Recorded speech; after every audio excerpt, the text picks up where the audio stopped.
December 29, 1972, Eastern Airlines Flight 401 was on its final approach to Miami International Airport. What should have been a routine landing has turned into a tragedy that would leave more than just wreckage behind. What came after is one of the most chilling ghost stories in aviation history. Flight 401 was a Lockheed L-1011 TriStar. 176 people on board. But as the plane approached Miami, a small issue with the landing gear light distracted the crew. In just minutes, the jet descended unnoticed into the Everglades. It crashed. 176 lives were lost. It was one of the worst airline disasters in U.S. history. But the story didn't end there. Months later, flight crews and passengers on other Eastern Airlines flights began reporting strange occurrences. Seeing men in uniform, who weren't listed on the crew.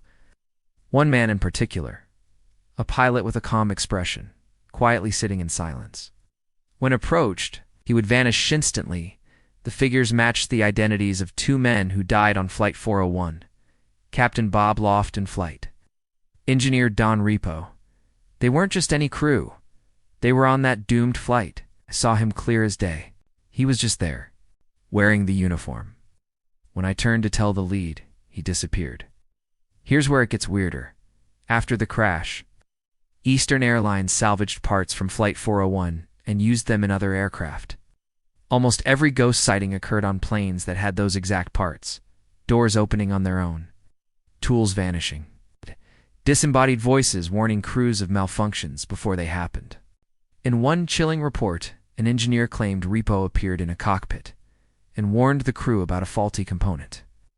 When checked, it was exactly where the ghost said it would be. Eastern Airlines never officially acknowledged the hauntings, but quietly, the reused parts were removed. The sightings stopped. But to this day, flight crews swear by what they saw. Was it guilt? Grief? Imagination? Or were Captain Loft and Engineer Repo still flying, making sure no one else would suffer their fate? Subscribe and join us next time for another true and terrifying tale